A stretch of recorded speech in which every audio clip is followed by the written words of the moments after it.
या सगळ्या मुद्द्याची चर्चा करत असताना काही मूलभूत सवाल आपल्याला उपस्थित करायचे आहेत। हे सवाल कुठले जे आपल्याला आज चर्चेमध्ये मांडायचे आहेत? मराठीच्या बर्बादीला शिक्षक जबाबदार आहेत का? सवाल पहिला आहे। त्यानंतर आपण प्रश्न विचारणार आहोत, झडपी शाळेतील शिक्षणाचा दर्जा नेमका का खालावलेला आहे? त्याची कारणं काय? त्याचा शोध तर आपल्याला घ्यावा लागेल। शिक्षकाला एकट्याला दोषी ठरवणं कितपत योग्य आहे? केवळ तोच विलन आहे, बाकी कोणी नाहीये का? मग सवाल आपल्याला विचारावा लागेल। शिक्षकाला कारकून बनवणारे इथल्या व्यवस्थेतले एसी मध्ये बसणारे ते अधिकारी ते दोषी नाही आहेत का? मग त्यांच्यावर प्रयोग करणारे ते दोषी नाहीत का? कोण कोण दोषी आहेत? एकदम हिशोब व्हायला हवा ना। झडपीच्या शाळा सगळ्यांना मिळून संपवायच्या आहेत का? नको आहेत का या सगळ्यांना झडपीच्या शाळा? जिथून आपण शिकलो, आपली पिढी झडपी शाळांची आहे आणि आज झडपी शाळा मरणासन्न अवस्थेत आहे। आज या सगळ्या मुद्द्याची आपल्याला चर्चा करायची आहे, मूलभूत सवाल उपस्थित करायचे आणि या चर्चेत सहभागी होण्यासाठी माझ्या सोबत स्टुडिओमध्ये आहेत भाजपचे आमदार प्रशांत बंब, ज्यांनी हा सगळा मुद्दा उपस्थित केलेला आहे आणि सातत्याने त्या मुद्द्याबद्दल बोलतायत। थोड्याच वेळात आपल्या सोबत एक शिक्षक राहिलेले आणि आज आमदार बनलेले प्रवीण स्वामी सुद्धा या चर्चेत सहभागी होणार आहेत। आपल्या सोबत शिक्षण तज्ञ हिरम कुलकर्णी सर आहेत। सर, स्वागत आहे तुमचं। आपल्या सोबत आदर्श शिक्षक दत्तात्रय वारे गुरुजी आहेत। वारे सर, तुमचंही स्वागत आहे। आणि व्याख्याते शिक्षकांचे नेते म्हणूया संजय कळमकर सुद्धा आपल्या सोबत आहेत। कळमकर सर, तुमचं सुद्धा स्वागत आहे। या सगळ्या मुद्द्याची आपण अतिशय सखोलपणे आज चर्चा करूया। सगळ्यांनी थोडक्यात आपली मतं मांडली तर जास्तीत जास्त वेगवेगळ्या मुद्द्यांची आपल्याला चर्चा करता येईल। पण या चर्चेची सुरुवात मला आमदार साहेब तुमच्यापासून करायची आहे। तुम्ही म्हणालात मराठी मुलांच्या बर्बादीला शिक्षक जबाबदार आहेत। तुमच्या या आरोपाला आधार काय? बघा, प्रत्येक देशामध्ये आपलं जे राज्य चालतं, सुसंस्कृत किंवा देश, याला त्याच्या नैसर्गिक साधन संपदा, या समजा आता दुबई आहे, स्वित्झर्लंड आहे, त्याचा पर्यटनाचा विषय, आपला हा शेतीचा विषय। पण सगळ्या देशांमध्ये एक विषय सर्वांना सारखा आहे, तो आहे शिक्षण। शिक्षणामुळेच देश हा विकसनशील होतो आणि तोच देश मोठा होतो। आज माझ्या महाराष्ट्रामध्ये 2 लाख कोटी रुपये आम्ही संपूर्ण सॅलरीवर देतोय, सगळ्या खात्यांना, 36 ते 38 खात्यांना। बर, तुम्हाला आश्चर्य वाटेल, एकट्या शिक्षण खात्याच्या सॅलरीवर, बर का, बाकीचा खर्च नाही सांगत मी, 73,000 कोटी रुपये आउट ऑफ 2 लाख 73,000 इतके लागेल, म्हणजे कोटी रुपये आपण त्यांना देतोय। विषय असा आहे, शिक्षकांकडनं दर्जेदार शिक्षण हवं आहे आपल्याला आणि त्याच्याकरता काही अटी आणि कायदे लावून दिलेले आहेत शासनाने। दर्जेदार शिक्षण देताना त्यांनी काय करायचंय? सगळ्यात पहिले शिक्षकाचं काम आहे आपापल्या मुख्यालयी गावात राहणे। साहेब, तुम्हाला आश्चर्य वाटेल, तो शिक्षणाचा मेन गाभा आहे। 93% शिक्षक। काळ बदलला ना सर, आता तो काळ वेगळा होता। त्या काळामध्ये वाहनाची व्यवस्था नव्हत्या, शिक्षक राहत होते। मूळ आपण त्या 8 तास समजा शाळा आहे, त्या शाळेच्या काळामध्ये त्यानं तिथं राहिलं पाहिजे ना। माझं पूर्ण म्हटलं, ऐकलं ना तुम्हाला तर लक्षात येईल। विषय असा आहे, शिक्षकांचं काम, हाच मुद्दा महत्वाचा आहे। शिक्षकांचं काम नुसतं 10 ते 4 नाही यायचं, त्यांची एनर्जी शाबीत ठेवून शाळा संपल्यानंतर सुद्धा पूर्ण गावामध्ये शिक्षकांनी व्यसनाधीन कोणी होऊ नये याकडे लक्ष द्यायचं आहे। त्यांनी रात्री कीर्तन बरोबर करताना कुणाचे पाय थिरकतात, कोण चांगलं अभंग म्हणतं ते आहे। आणि जर असं नसेल तर मग दर महिन्याला हे सगळे शिक्षक मी त्याच गावात राहतो असं खोटं सर्टिफिकेट दर महिन्याला देतात आणि आपला पगार उचलतात। शिक्षक काय म्हणत असतात की बाबा रे, खोटं बोलू नये, चोरी करू नये, खोटी कागदपत्र लिहू नये। 93% शिक्षक राज्यातले खोटी कागदपत्र दर महिन्याला, सांगा ना मग, नाही मी संभाजीनगरवरनं येईल, मी नाशिकवरनं येईल, मी पुण्यावर नाही, अलाउड नाहीये घटनेला।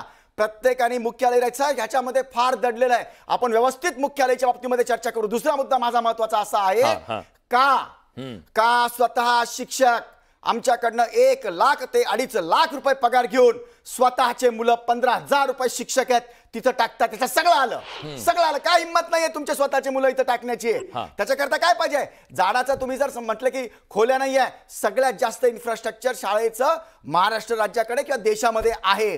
तिसरा महत्वाचा मुद्दा आहे, शिक्षक लोक साहेब, मी 80% शिक्षकांच्या बाबतीत बोलतोय, 20% शिक्षक चांगले आहेत, वारे गुरुजी आहेत त्यांना सलाम आहे माझा, असे आहेत शिक्षक, पण अर्धा ते 1% आहे. 20% शिक्षक जर सोडले, 80% शिक्षक साहेब काय करतात माहितीये? प्लॉटिंग करतात, बँकेचे एजंट आहेत, LICचे एजंट आहेत, मटका जुगारचे पत्त्याचे अड्डे आहेत, बिअर बार यांच्या नातेवाईकाच्या नावाचे आहेत. इतकंच नाही, इन्शुरन्सचे कामं करतात, प्लॉटिंगचे कामं करतात, सावकारांचे कामं करतात, शिक्षक स्वतः करतात. मी जेव्हा पत्र दिली तेव्हा त्यांनी बंद केली बऱ्याच जणांनी. जर तुमचं शिक्षण काम आहे, आणि तुम्ही एक अजून सांगत होते सुरुवातीला की यांना कारकून बनवलेलं आहे वगैरे वगैरे, साहेब यांना मी 100 पत्र लिहिली. कार्यप्रणाली द्या ना, काय काय कामं केली, कामच नाही करत हे सर. कामच अशी लावली ना त्यांनी, त्यांचं मेन काम करू नये. आणि एक मुद्दा, फक्त छोटीशी कमेंट, आता तुम्ही म्हणालात की ह्यांचे बिअर बार हे सगळे नेत्यांनी तर कुठं अभिप्रेत होतं महात्मा गांधींना, नेत्याचे आज सगळ्यात जास्त आहेत ना सगळे बिअर बार, सगळे हे. आपण काय करूया, तो मुद्दा घेऊया, नेत्यांचा, परमपूज्य गांधीजींचा घेऊ. आता शिक्षकाचा मुद्दा आहे की नाही, शिक्षकांनी त्यांना अलाउड नाही म्हणून सांगतोय मी. शिक्षण देताना त्यांना हे अलाउड नाहीये. बिअर बार म्हणजे मी काही इलिगल नाही म्हटलं, पण बिअर बार त्यांनी घ्यावं का, हा मुद्दा आहे महत्वाचा. बघा, दुसरा मुद्दा असा आहे महत्वाचा, शिक्षक हे सांगू लागले आमच्याकडे काम आहेत. मी त्यांना 100 वेळेला विचारलं, तुम्ही दिवसभराची कार्यप्रणाली द्या ना, देत नाही ते, कारण की कामच करत नाही, हे येतच नाही त्या ठिकाणी सगळे कामं करायला. आणि महत्वाचं सांगतो मी शेवटचं, राईट टू एज्युकेशन काय सांगता यांना, तुम्ही सगळ्यात पहिले शिक्षण, आणि 3च महत्वाचं, आपत्ती व्यवस्थापन, इलेक्शन आणि जनगणना, याशिवाय तुम्हाला काही कंपल्शन नाही. मग तुम्ही बाकीचे कामं जर म्हणतायत करतायत, तर शिक्षणच द्या ना, ही कामं नका करू तुम्ही बाकीची.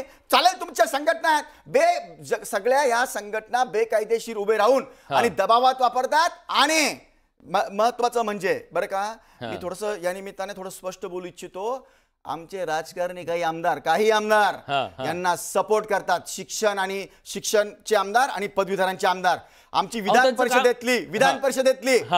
परिषदेतली शिक्षक, विधान परिषद बंद कर असं नाही म्हणत मी, शिक्षक आणि पदवीधर हे बंद केले पाहिजे, आमदार बंद केले पाहिजे. आता हे बचत गट आणि कामगार अशाच जणांना द्यायला पाहिजे. अगोदर आपला लिटरसी रेट फार कमी होता, फक्त 7% होता, तेव्हा शिक्षकांची गरज होती. मला आता बाकी पाहुण्यांकडे जाऊ द्या. कळमकर सर तुमच्याकडे येतो, नंतर हिरम सरांकडे येणार आहे. आता शेवटी शिक्षकांची बाजू घेत तुम्ही आयुष्यभर लढलात सर. फक्त त्यांनी ते वाक्य वापरलेलं नाहीये, पण एका वाक्यात त्यांचा सार सांगतो, काहीच करत नाहीत, पगार कशाला घेतात, असंच ते म्हणतायत.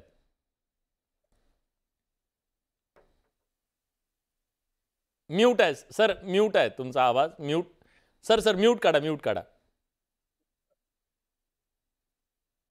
आवाजामध्ये हा बोला. एखाद्या स्त्रीला कुणी जर काही प्रश्न विचारला तरी शेवटी ती तिच्या सुनेचंच गाऱ्हाणं करते, तसं आमदार साहेबांचं आहे. बर, तुम्ही त्यांना काही प्रश्न विचारा, ते शेवटी शिक्षकांवर येतात. आपण याला जागृती म्हणू की द्वेष म्हणू, ही शंका महाराष्ट्रातल्या शिक्षकांना आहे. बर, तुम्ही गुणवत्ता पहा, शिक्षक मुख्यालय राहतात का. आता त्यांनी काल परवा एक विधान वापरलं की मराठी शाळेमुळं मराठी भाषेचं सुद्धा बरबादी सुरू आहे.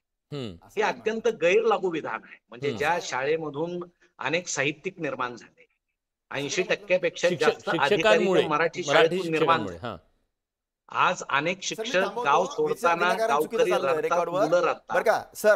आमदार साहेबांकडे जात नाहीत. कळमकर साहेब एक मिनिट तुम्ही चुकीचं रेकॉर्डवर घेऊ लागले, सॉरी, तुम्हाला मी अडवतोय साहेब. मी मराठीमुळे मराठीचं नाही म्हटलेलो, शिक्षकांमुळे होतं असं म्हटलेलं. प्लीज याला सुधारून घ्या, नीट व्यवस्थित तुम्ही ऐकून घ्या माझं. परंतु माझं असं मत आहे की लोकप्रतिनिधींनी सरकारी गोष्टी त्या सुधरवल्या पाहिजेत. त्यांना कायम दोषी ठरवण्यापेक्षा तुमच्या कायम बोलण्यामुळे खाजगी शाळांना प्रोत्साहन मिळतं, असं सरकारी शाळांचं मत आहे. की तुम्ही सरकारी शाळा सुधरवा, शिक्षक सुधरवा, पण कायमच सरकारी शाळांविषयी बोलणं म्हणजे खाजगी शाळांना प्रोत्साहन देणं असा त्याचा अर्थ होतो. आणि बिअर बार वगैरे असणं वगैरे, पुन्हा आता बडे साहेब जे म्हटले लोकप्रतिनिधींचं, आणि आपण कायम पगार जे शिक्षकांचे काढता, मला वाटतं ते अजिबात योग्य नाहीये. हा समाज खूप जागृत आहे. आपला नसेल पण अनेक लोकप्रतिनिधींचे ताजमहालापेक्षा सुंदर महाल असताना त्यांना पगार का आहे, पेन्शन का आहे, बरं ठीक आहे, समाजाच्या मनात पडलेला प्रश्न आहेच. शेवटी कसं आहे की तुम्ही शिक्षकांचे उणे दुणे काढताना त्यांचे दोष काढा, पण गुणवत्तेचा तुम्ही आग्रह करा. तुम्ही इतर गोष्टीच्या बोलता की गावात राहून गाव निर्व्यसनी केलं पाहिजे, भजनामध्ये भाग घेतला पाहिजे. साहेब, आता गावं तसे राहिलेले नाहीत. तुम्ही समुद्रातलं ओंजळभर पाणी घेऊन जर म्हटलात की हे पाणी गोड आहे, तसं होणार नाही.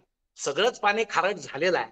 पण शिक्षक आपल्या परीनं प्रयत्न करतोय ते काम करण्याचा. तुम्ही त्यांना प्रेरणा दिली पाहिजे दोष काढण्यापेक्षा, असं आमचं मत आहे. ठीक आहे. हेरम कुलकर्णी सरांना मी विचारतो. कुलकर्णी सर, आता त्यांनी जे मुद्दे मांडले ते मुद्दे वस्तुस्थितीला धरून आहेत की द्वेषपूर्ण आहेत, की खरंच हे मूलभूत प्रश्नांवरती आज चर्चा होणं गरजेचं आहे? आपण या सगळ्याकडे कसं पाहायला हवं? बरोबर.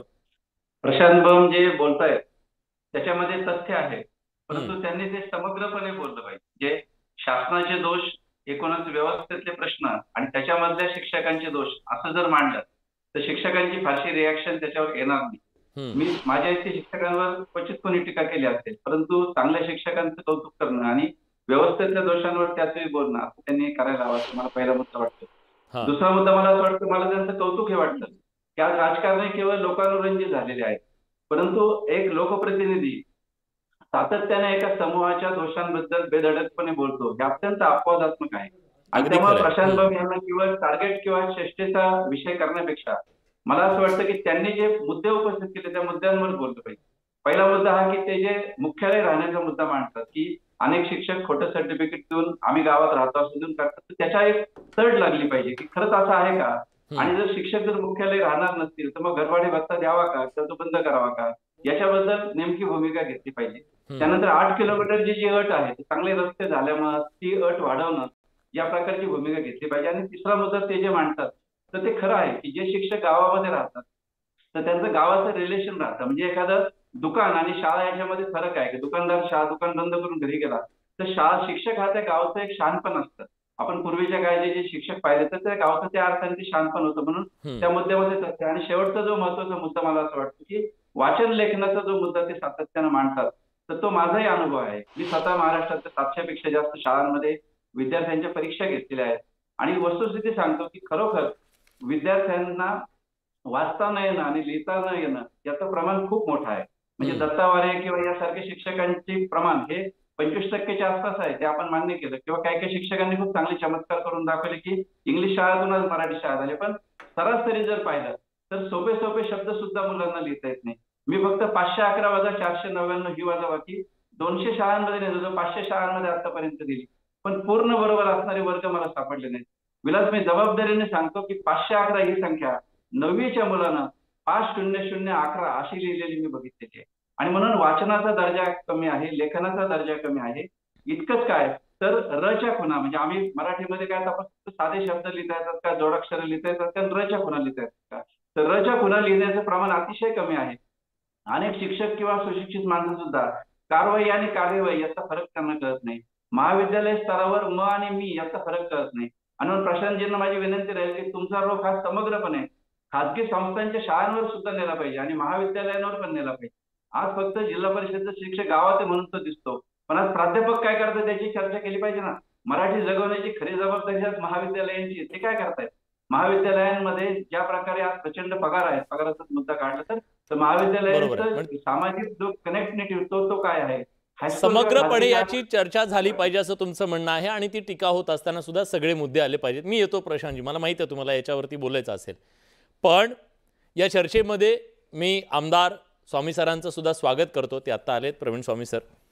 सर, तुम्ही येण्याच्या आधी प्रशांत बम यांनी खूप टीका केली शिक्षकांच्या बद्दल. फक्त ते एक वाक्य बोलले नाहीत, त्या वाक्यात सगळं आलं. ते म्हणाले की काहीच करत नाहीत, अपवादात्मक काही लोक सोडले तर बाकी सगळे बिनाकामाचा पगार घेतात, अशा पद्धतीचं त्यांचं जवळपास स्टेटमेंट. तुम्ही चुकत असेल तर मला सांगा. त्यांचं म्हणणं आहे दर्जा नाहीये, काम कुठलंही केलं जात नाहीये आणि तरी पगार घेतला जातोय. खरंच वस्तुस्थिती अशी आहे का? जिल्हा परिषदेतील शाळांमधील जर शिक्षक बघितले तर वेल ट्रेंड शिक्षक आहेत. तर आज त्यांच्यावरचा अशैक्षणिक कामाचा जर बोजा बघितला, अनेक ॲप्स आहेत, जवळपास 150 अशैक्षणिक कामांची मी यादी या ठिकाणी देऊ शकतो. ती कामं हटवा असा आमचा अनेक वर्षापासूनचा अट्टहास आहे. आणि मग गुणवत्ता, शिक्षक बदलले शिक्षकांची गुणवत्ता वाढली, पण शाळांची भौतिक गुणवत्ता जी आहे त्या शाळा तशाच आहेत. आज माझ्या गावातली 50 वर्षापूर्वीची जिल्हा परिषदेची शाळा बघा आणि 10 वर्षापूर्वीची इंग्रजी माध्यमाची शाळा बघा, याच्यामधल्या तफावती आपल्याला लक्षात घ्यायला पाहिजेत. ज्या भौतिक गुणवत्ता आपण शाळांच्या टिकवल्या पाहिजेत त्या गुणवत्ता शासनानं टिकवलेल्या नाहीत. आजही राज्यातल्या 80% शाळा जशा जुन्या होत्या, म्हणजे 30, 40, 50 वर्षापूर्वी होत्या, त्या तशाच आहेत. त्याला हे एक कारण मी समजतो आहे. बर, वारे गुरुजी सुद्धा आपल्या सोबत आहेत. महाराष्ट्राला हे माहीत आहे की या जिल्हा परिषद शाळांच्या आत्ताच्या सगळ्या अंधकारमय परिस्थितीमध्ये सुद्धा एक तेजस्वी दिवा पेटवण्याचं काम त्यांनी केलं. केवळ त्यांनी एक शाळा उभी केली असं नाहीये, इथल्या व्यवस्थेनं छळल्यानंतर जिथं बदली झाली तिथं सुद्धा ती शाळा पुन्हा तशाच दमानं उभी करण्याचं काम त्यांनी केलं. पण मला हे विचारायचं आहे, निष्ठेनं तत्वानं काम करणाऱ्या शिक्षकाला इथली व्यवस्था काय देते? हातात हात देते, पाठीवर थाप देते, की पायच मुरगळून टाकण्याचं काम करते? काय करते सर व्यवस्था? काय अनुभव आहे तुमचा? सर, मला असं वाटतं की ज्या काही गोष्टी आपण आता इथं चर्चा करतोय त्या गोष्टींमध्ये बऱ्याचशा गोष्टी ह्या निगेटिव्ह बाजूच्या आपण ज्या विचार करून इथं मांडतोय किंवा चर्चेमध्ये इथं मांडतोय. मी माझ्या कामाची थोडीशी वेगळी पद्धत अशी केली होती नेहमीच, की निगेटिव्ह गोष्टींना उत्तर काय काढता येईल आणि ते आपल्या लोकल लेवलवर काय काढता येईल. म्हणजे शाळा आणि गाव ह्याच्याच माध्यमातून त्याला उत्तर कसं काढायचं आणि असलेल्या प्रश्नावर फार त्याच्या संदर्भात कुठल्या काही सबबी सांगत बसण्यापेक्षा असं काही तिथल्या लोकल लेवलवर करायचं, लोकांना सोबत घ्यायचं. लोकसहभाग हा फार या सगळ्याच्यावरच एक रामबाण उत्तर आहे जे मी दोन्ही शाळेमध्ये उभं केलेलं आहे. आणि त्या उत्तराला घेऊन त्या प्रश्नांच्यावर त्या समस्येवर सोल्युशन काढून एक चांगल्या दर्जाचं शिक्षण आणि व्यवस्था मुलांसाठी उभ्या करायच्या. आणि ज्या म्हणजे व्यवस्थेच्या बाबत तुम्ही जे सांगितलं की यांनी काय काय दिलं, तर मला असं वाटतं की व्यवस्थेने, मी ज्या बाजूने विचार करतो ती माझी एक भूमिका तुम्हाला सांगतो, की व्यवस्थेने आम्हाला स्वातंत्र्य पण खूप दिलं. रोज आमच्या सोबत कुणी नाही की आम्ही काय करतोय आणि आम्ही काय केलं पाहिजे ते बघायला. मग ह्या स्वातंत्र्याचा जर आम्ही उपयोग करून घेतला तर मला असं वाटतं की वाबळेवाडी पण स्वातंत्र्यामुळेच उभी राहिली आणि जालिंदर नगर पण स्वातंत्र्यामुळेच आमच्या उभं राहिले. ह्या मुलांसाठी आणि ह्या म्हणजे गावची लोक सुपरविजन सिस्टम तिथं पोहोचते का नाही पोहोचत हा फार चर्चेचा मुद्दा आहे. पण गावची लोक जर शाळेत असतील तर मात्र शाळा वाबळेवाडी आणि जालिंदर नगर सारख्या नक्की उभे राहतात. आपण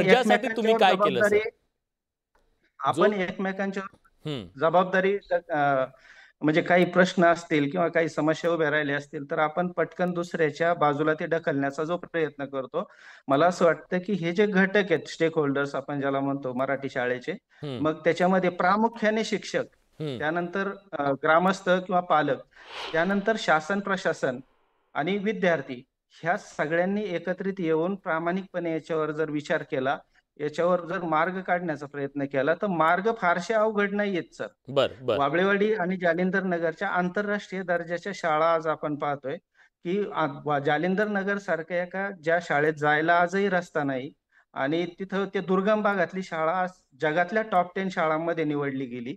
आणि हे फार सोपं काम आहे. फक्त प्रामाणिकपणे सगळ्यांनी एकत्र येऊन जर आपण त्याच्यावर मार्ग काढायचा प्रयत्न केला एकमेकावर दोषारोप करण्यापेक्षा, तर प्रशासनानेही शिक्षकांच्या सोबत राहिलं पाहिजे. आणि आमदार साहेबांनी जे म्हटलं आणि आदरणीय हेरम सरांनी जे म्हटलं, शिक्षक जरी असलो तर मी आपल्या मताशी सहमत आहे, पण शिक्षक म्हणून आमच्याही मताशी, कळमकर सरांच्या असेल माझ्या मताशी आपणही सहमत असायला हवं की आपण सगळ्यांनी मिळून याच्यावर मार्ग काढला पाहिजे.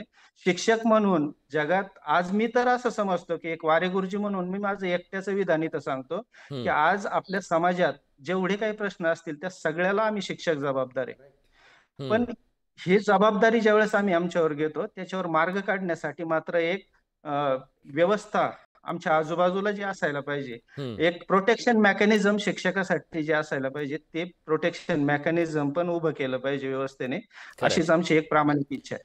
मग प्रशांत म्हणजे माझा मुद्दा हाच आहे ना, जे शिक्षक जीवाचं रान करतायत, जे शिक्षक उभे आहेत, तत्वानं लढतायत, जगतायत, सर्वस्व अर्पण करतायत, त्यांच्या मागे इथली व्यवस्था उभी आहे का?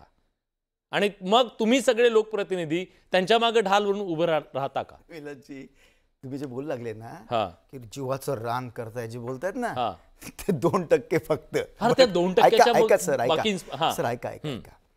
उलट थोडं स्पष्ट बोलतो, हम्म. ज्या समाजामध्ये गावागावामध्ये शिक्षकांपासून प्रोटेक्शन पाहिजे आता लोकांना. शिक्षकांपासून मी नुसतं बोलायचं म्हणून टेलिव्हिजनवर बोलत नाही सर. तुम्हाला माहिती का, बघा ज्या टॅलेंट सरांनी आता सांगितलं, टॅलेंट शिक्षक आहे त्याच्यावर मुख्याध्यापक दिलेले आहेत, त्याच्यावर केंद्र प्रमुख दिलेत. 15 दिवस त्यांनी मुक्कामी राहायचंय गावागावामध्ये, त्यांच्याकडनं चांगलं टॅलेंटेड एज्युकेशन दर्जेदार घ्यायला. त्याच्यावर सगळे करतात की नाही बरोबर म्हणून विस्तार अधिकारी दिलेले आहेत, ते सगळे बरोबर करतात की नाही. एज्युकेशन ब्लॉक एज्युकेशन ऑफिसर दिला आहे, गट शिक्षण अधिकारी. हे कशा करता, 5 मुलं सुद्धा राहू नये 500 मधले जर राहिले तर त्याच्यावरती मग डेप्युटी एज्युकेशन ऑफिसर त्यांनी बैठका घ्यायच्या. कोण मुलं राहिले रे बाबा, ते झालं की जॉईंट डायरेक्टर. पूर्ण भारतामध्ये आणि आपल्या राज्यामध्ये एकमेव शिक्षण खातं असं आहे तिथे 7 IAS एकाच हायरार्की मधले तुम्हाला, म्हणजे प्राथमिकचे वेगळे आहेत, बालभारतीचे वेगळे आहेत, तुमचे माध्यमिकचे वेगळे आहेत. इतकी सगळी व्यवस्था कशाला दिली आहे, टॅलेंटेड तुम्हाला चांगलं म्हणजे दर्जेदार शिक्षण देण्यासाठी दिलेली आहे. परंतु केंद्र प्रमुख 1 दिवस तरी मुक्कामाला राहून त्यांचा आढावा घेतात का? काय सांगतोय मी, 5% शिक्षक, फक्त शिक्षक तुम्ही तेच बोलू लागले, करेक्ट आहे. व्हॉट्सअपवर घेतात. म्हणजे तुम्ही प्रश्न विचारला, माझं उत्तर तुम्ही दिलं, फार चांगलं आहे. केंद्र प्रमुख शिक्षक काय करतात, व्हॉट्सअपवर एक तयार करून ठेवतात, ते केंद्र प्रमुखाला पाठवतात, केंद्र प्रमुख विस्ताराला पाठवतात. अरे साहेब, थट्टा लावली आहे यांनी सगळ्यांनी आपली. पूर्ण आमचं पिढ्या बर्बाद करण्याचं कारण त्याच्यावरती यांना काय केलं पाहिजे माहितीये का, मी तुम्हाला खरं सांगतो, याच्यातले 2-3 मार्ग सांगतो. वारे गुरुजी करू शकतात, बरोबर आहे. तुम्ही सांगू लागले, झेडपीचेच शिक्षण क्षेत्रातले शिक्षक जेव्हा हे काम करतात तर यांची एक मोठी टोळी आहे, टोळी शब्द वापरतोय मी, अशा शिक्षकांचं जाऊन छळ घेतात. तू असं करतोस म्हणून आम्हाला असं करावं लागतं, तुम्ही हे चांगलं करतात मग आमच्यावर जोडतो. एखाद्या शिक्षकाने जर चांगलं शिकवण्याचा प्रयत्न केला, लगेच यांच्या संघटना जाऊन असं नाही. मी राज्याच्या दर्जेदार शिक्षणासाठीच बोलतोय, हे करतात की नाही बोलताय ना, त्या शिक्षकांना विचारा. दुसरं नाही तुम्ही बोलताय, पण माझ्या एका प्रश्नाचं उत्तर द्यावं लागेल तुम्हाला. तुम्ही हायरार्की सांगितली नाही, ह्याच्यावर तो, त्याच्यावर तो, त्याच्यावर तो, ह्या सगळ्याच्या वर कोण आहे? ह्याच्या सगळ्याच्या वर कोण आहे? आयुक्त नाही, त्याच्यावर कोण आहे? त्याच्यावर कोण आहे? बोलतो ना, त्याच्यावर आहे सरकार, त्याच्यावर आहे शिक्षण मंत्री, उपमुख्यमंत्री, मुख्यमंत्री, त्यांची काही जबाबदार नाहीये. झाले आता आम्ही ऐका, बघा मी ते सांगत होतो, आयुक्त आहेत, सचिव आहेत आणि सन्माननीय शिक्षण मंत्री आहेत, बरोबर आहे. मी दाव्याने सांगतो, सन्मान्य दर्डा साहेबांनी एक सुरुवात केली होती पटसंख्येच्या बाबतीमध्ये, बाकीचे नाव मला आठवत नाही. आज दादा भुसे साहेब, आज आमच्या सरकारमध्ये म्हणून नाही सांगत मी, तुम्ही प्रत्येक ठिकाणचं बघा ऍक्शन घेऊ लागले. इतके अहो, तुम्ही शिक्षक नसताना संस्था चालकाच्या खाली 100 कोटी रुपये तुम्ही शासनाचे लुटले, एका ठिकाणी नाही, असे कमीत कमी 40 ठिकाणी झालेले आहेत. यांना सगळे पगार बंद करून यांचा वित्त आयोग कायमचा, म्हणजे यांना जे आहे ना वित्त वगैरे सगळे बंद केले पाहिजे. आम्ही त्याच्यावर आहोत. फक्त यांना परफॉर्मन्स बेसिसवर सॅलरी दिली पाहिजे. कारण तुम्हाला सांगतो मी, डीएड बीएडच्या फॅक्टऱ्या सर्टिफिकेट देण्याच्या निघाल्या होत्या, त्याच्यावर आता केंद्राने काय निर्णय घेतला, तुम्ही टीटी द्या. टीटी द्या. एक मिनिट आहे ना, महत्वाचा विषय, टीचर्स एलिजिबिलिटी टेस्ट 3,24,000 शिक्षकांनी परीक्षा दिली आता, बरं का, जे डीएड बीएड झाले आणि फक्त त्यांना आता नोकरी द्यायची होती. साहेब 14,005 झाले फक्त. म्हणून माझं म्हणणं आहे, आज जे शिक्षक शिकवतात ना, हिम्मत असेल सगळ्या संघटनांची, सन्माननीय आपले कळमकर साहेबांना विनंती करतो, कबूल करा की हो सर्व आमच्या शिक्षकांची परीक्षा घ्या म्हणावं. कारण डुप्लिकेट झालं असेल, मला हे म्हणायचं नाही, राजकारण्यांचे डीएड बीएड होते, कित्येक राजकारणी संस्था चालक आहेत, ते चुकीचे आहेत, पण आज तुम्ही म्हणतात ना सुधारून घ्या म्हणून, मी तर बोलतोय राजकारणी म्हणून करा हे, पण मी तुमचं सगळं प्रमुख हे घेतो. आणि आज जर शिक्षणाचा दर्जा तुम्हाला वाढवायचा असेल, लोक चळवळ, लोकांनी सुद्धा लक्ष ठेवलं पाहिजे. मग आमदारांना पण पाहिजे ना हो, काय आमदार चांगलं काम केलं तर त्यांना पगार दिला पाहिजे, नाहीतर त्यांचं हेला केलं पाहिजे. तुम्ही ती चर्चा लावा ना, लावा म्हणजे काय, आपण बोललं पाहिजे त्याच्याबद्दल. पण तुम्ही बोलेल तुम्ही आमदारांच्या बाबतीत, आज शिक्षकांचा विषय ना, आमदारांची चर्चा लावा, मी तिथं पण येईल, तिथं पण बोलेल. ठीक आहे प्रवीण. केंद्र प्रमुख, विस्तार अधिकारी, गट शिक्षणाधिकारी आणि वरचे सगळे अधिकारी, ही व्यवस्था एकीकडे आहे. आणि आज मी शाळांची अवस्था याच्यावर बोलतोय. आज आमच्या शाळेतला विद्यार्थी दूर का जातोय, तर माझ्या शाळेमध्ये गळक्या खोल्या आहेत, माझ्या शाळेमध्ये बसायला बेंच नाही, माझ्या शाळेमध्ये भौतिक व्यवस्था नाही. मी आता फुटेज दाखवा ते प्लीज. आता जो रिपोर्ट दाखवला आपण सगळ्यांनी महाराष्ट्राला, तो रिपोर्ट दाखवा. त्या झाडाच्या फांदीवरून मुलं शाळेमध्ये जातात. हे कोण द्यायचं त्यांनी? इंग्लिश मिडियमच्या मुलांना तुम्ही बस घरपोच येते आणि आमच्या जिल्हा परिषदच्या शाळा पोरांना तुम्ही रस्ता दिला का? दाखवा. मी विनंती करतो ते फुटेज दाखवा. बोला सर प्लीज. हे बघा, हे आलं टीव्ही वरती. या अवस्थेच्या शाळा आमच्या आहेत. मी पुन्हा सांगतो, ज्या 50 वर्षापूर्वी बांधलेल्या शाळा आहेत, आज शासनानं त्याच्यासाठी काय केलेलं आहे, एखादी योजना. आता उदाहरणार्थ मी सांगतो, निजामकालीन शाळांच्या दुरुस्तीचा विषय होता. शाळा बांधल्या गेल्या, आज त्याचं जवळपास 6 ते 7 कोटीचं बजेट शासनानं दिलेलं नाही. त्याच्यानंतर भौतिक सुविधामध्ये आपण 80% शाळा ज्या बघतो आहोत त्या जुन्या जशा आहेत तशा आहेत. काय संबंध? नाही, गुणवत्ता आणि भौतिक सुविधा याचा अतिशय जवळचा संबंध आहे. वारंवार गेली 15 वर्ष मी बमसाहेबांना बघतो आहे की शिक्षक भ्रष्टाचारी, शिक्षक असा, शिक्षक तसा, व्यवस्था कशी आहे याच्यावर बोलली पाहिजे. बमसाहेब, एक मुद्दा तुम्ही बमसाहेब मांडला पाहिजे. आमदारांच्या सुद्धा, मंत्र्यांच्या सुद्धा सगळ्या पोरांनी का जिल्हा परिषद शाळेमध्ये जायचं नाही? ह्या शाळा कुणाच्या आहेत? गेले पाहिजे. साहेब ऐका, तुम्ही काय करणार आता? बोलले ना, मला बोलू द्या. हा बोला. बघा, जिल्हा परिषद कोणताही मुलगा, कुणाचाही मुलगा जर तिथे दर्जेदार शिक्षण मिळत असेल, IAS अधिकाऱ्यांचा मुलगा सुद्धा जिल्हा परिषद शाळा टाकण्याचा घटनात्मक अधिकार आहे त्याचा. पण हे शिक्षक लोक दर्जेदार शिक्षण देत नाही म्हणून ते स्वतःचीच मुलं टाकत नाही. दुसऱ्याचं काय बोलता तुम्ही? त्यांची स्वतःची हिंमत नाही त्यांच्या मुलाला टाकायची. तुम्ही काय बोलता सर? आणि दुसरा, हे म्हणू लागले ना भौतिक, अहो हे आमच्या कायमची 2च गोष्टी आहे बरं का. भौतिक, अरे झाडाखाली शिक्षण घेतलेलं आहेत आम्ही. झाडाखाली झाडाखाली शिक्षण घ्यायचं का? याचा अर्थ बोललो नाही. मला सांगा, कायम नाही, 80%. 50 वर्ष झालं त्या शाळा. 2 गोष्टी सांगतात हे बरं का. भौतिक सुविधा सगळ्यात चांगल्या भौतिक सुविधा कम्पॅरेटिव्हली फक्त जिल्हा परिषदचे ग्राउंड आहेत. अरे या संस्था चालकाने खोटे सर्टिफिकेट देऊन ग्राउंड नसताना हे करतात. मला त्यात जायचं नाही, परंतु तुम्ही हे 2 कारण सांगून त्याचा दर्जेदार शिक्षक तुम्हाला ही नाही वाटत नाही का शिक्षकांना? तुम्ही म्हणता ना असं एक काम करा, एक काम करा, शिक्षकांना एक काम करा, 15,000 रुपये यांचा पगार करा आणि सगळे पैसे टाकून एकदम चांगल्या शाळा खोला करून ग्राउंड. चला आपण घ्या ना 15,000 रुपये. तुम्ही स्वतः 15,000 प्लीज सोडा पगार. 2000 पासून ते आतापर्यंतच्या पगारी शाळांच्या गुणवत्ता ह्या दोन्ही विषय तुलनात्मक आपण बघायला पाहिजे. Kalamkar sir please please. वेळ संपला, माफ करा. अगदी भौतिक व्यवस्था महत्त्वाची आहे.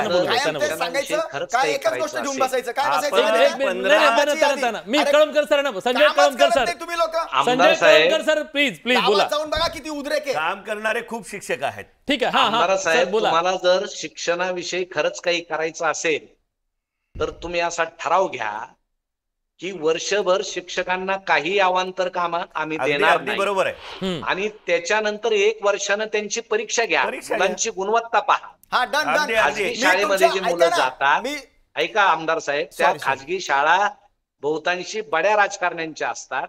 सामाजिक प्रश्न इतका मोठा झालाय जिल्हा परिषदेच्या शाळेंचा. शेतकऱ्यांची, उपेक्षितांची, गरिबांची मुलं तिथं शिकतात. आज अशी परिस्थिती आहे, पूर्वी पहिलीला 90 मुलं ऍडमिशन घ्यायची जिल्हा परिषदेच्या शाळेमध्ये आणि 10 मुलं डीजे समोर नाचायचे. आता तरुण मुलांचे लग्न नाहीत, आता 10 मुलं पहिलीला प्रवेश घेतात आणि 90 मुलं डीजे समोर नाचतात.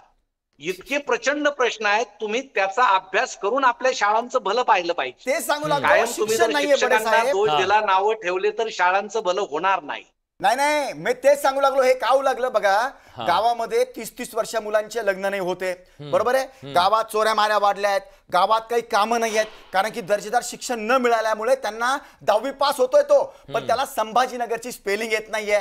तो जर खाजगी शाळा वगैरे म्हणतात ना, यांची मुलं इंटरव्ह्यू मध्ये पास होतात, आमच्या गोरगरिबांची मुलं, यांनीच सांगितलं आता. अहो सर, तुम्ही हे डिक्लेअर करा ना की आम्ही आजपासून बाकीचे कामं करणार नाही. तुम्हाला कायद्याने काहीच अडचण नाहीये. माझी चॅलेंज आहे तुम्हाला, मी तुम्हाला साथ देईल. तुम्ही शिक्षण आणि 3 मूलभूत गोष्टी सोडून एक काम करायचं नाही. आणि तुम्ही काय साहेब माहिती काय करतात, 105 नावं देतात. साधं मागत नाही ते साधं मागत नाही. ते काय म्हणतात माहिती का, अर्जंट आहे, अति महत्वाचं आहे, तात्काळ आहे, तातडीचं आहे, हे सगळं दररोज सकाळी कोरडा हरवण्याच्या आधी मेसेज येतो व्हॉट्सअपला, आजचा मेसेज पाठवले का म्हणून. तुम्ही राज्याच्या दर्जाच्या बाबतीमध्ये हिनवणी करतायत, कारण हे तुम्ही खोटी साथ देता शिक्षकांना. याच्या करता या तुम्ही सांगितलं आता हे ऍपवर पाठवतात, हे कधीही घेत नाही. हजेरी घेणे हे काही काम झालं गावात? अरे कोणती कामं करतात, वर्षातून 5दा सुद्धा नाही. काही कामं अशी आहेत वर्षातनं एखाद्या वेळेला होतात ती, आणि 300 दिवसातनं 365 दिवसातनं 230 दिवस काम यांना फुकटचा पगार दिला जातो. व्हॉट्सअपवर मागितलेली माहिती अधिकृत असते की अनधिकृत असते ते जरा एकदा सांगणार महाराष्ट्र. व्हॉट्सअपवर मागितलेली माहिती ही तात्काळ मागितली जाते आणि ती कधी शालेय पोषण आहारची माहिती असते, कधी पटसंख्येची माहिती आहे. विस्तार अधिकारी मुक्कामी राहतात का? हा मुक्कामीचा विषय, दर्जाचा विषय हा वेगळ्या गोष्टी आहेत. अहो त्याला कारणच तुम्ही कायदा मुक्कामी आहेत ना, पण हे मुक्कामी बंद करा आणि घर आमदार खासदारांकडे येणार ना सर. आमदार खासदार मी तुम्हाला सांगतो, आमदार खासदार त्यांच्या मुक्कामी राहतात का मतदारसंघामध्ये? कधी राहतात? काढा डेटा सगळा डेटा. मुंबईमध्ये किती दिवस राहतात, गावाकडे किती दिवस राहतात काढा. अधिवेशनाला राहतात का सांगा तुम्ही? अधिवेशन चालू आहे आता, शेवटपर्यंत राहतात का हे शेवटपर्यंत राहतात. आम्ही 4-5 तुम्हाला एक गोष्ट सांगतो, तुम्ही काय करू लागले, इतका महत्वाचा डोंट टेक अदरवाईज नाही, इतक्या महत्वाचा मी तुम्हाला 2दा बोललो, पण तरी पण तुम्ही घ्या ना तो मुद्दा एक वेळेला. तुम्ही यांनी असं केलं म्हणून आम्ही असं, अरे काय बोलतात? अजिबात नाही. शिक्षकांना सोडता येणार नाही, शिक्षकांना जबाबदारीतून मुक्त होता येणार नाही, त्यांना त्यांची जबाबदारी आहे. आज राज्याची बर्बादी फक्त आणि फक्त शिक्षकांमुळे. चांगलं शिक्षण न देता दर्जेदार शिक्षण, यांनी आता सांगितलं ना कळमकर साहेबांनी काय सांगितलं की मुलं लग्न नाही आहे, ते सगळ्याला कारण हेच आहे. चांगल्या गोष्टी न घडण्याचं कारण काय आहे? शिक्षक लोक बरोबर नाही. सर सगळ्या राज्यांनी जर ठरवलं समजा की आता आपल्याला क्राईम करायचा आहे, सगळ्यात शेवटी शिक्षक उरला पाहिजे की ज्याने म्हणावं नाही या क्रिमिनल्सला मी सुधारेल. आज दुर्दैवाने क्रिमिनल मध्ये सगळ्यात जास्त दुर्दैवाने प्रत्येक क्षेत्रात शिक्षक दिसून येतोय.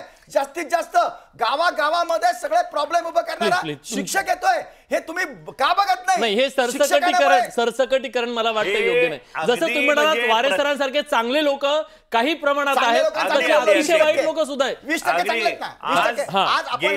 15 ते 20 वर्षापासूनची जी शिक्षक भरती आहे अतिशय टेक्नोसेवी आणि चांगले शिक्षक आहेत. जे बेजबाबदारपणाचं वक्तव्य बंबसाहेबांचं आहे की या सगळ्या व्यवस्थेला शिक्षक कारणीभूत आहे, हे अगदी खोटं आहे. मी निषेध करतो त्यांचा, कारण आज सरकारमध्ये गेली 15 वर्ष कोणाचं शासन आहे? यांचंच आहे. ही व्यवस्था सुधारण्याचं काम कोणाचं आहे? यांचंच आहे. सगळं दुसऱ्याकडे बोट दाखवायचं.